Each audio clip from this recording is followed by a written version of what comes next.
amangu ddala ng'ekitongole ky'ebigezo kifulumizza ebyava mu bigezo by'ekyomusanvu bitandise okutuuka ku masomero ng'era abayizi n'abasomesa kuno ku bugasise n'abazadde batandise okujaganya.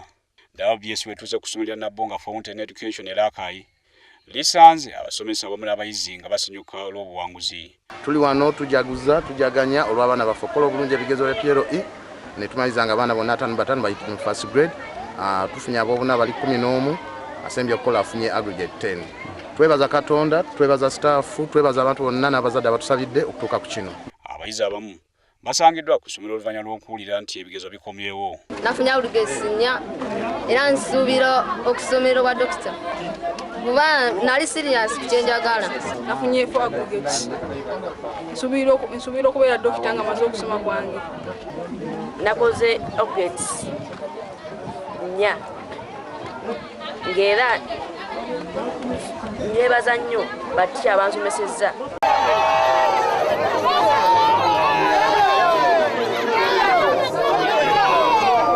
Ate mukono ku ssomero lya Global Junior School abayizi 139 bonna bayitidde mu ddaala erisooka ku Triple P Primary School nabo bakoze bulungi nga ne Cornerstone kibadde kijjobi. My mother always encouraged me and I always took advice from my teachers. It's because of my teachers who gave me much revision.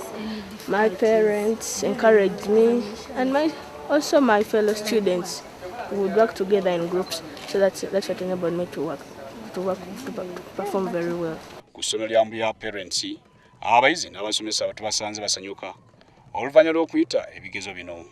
Nebaza Katonda kubanga nva kukola bulungi era nsaba Katonda ablessinga lino essomero likontinuinga okukola bulungi nnyo.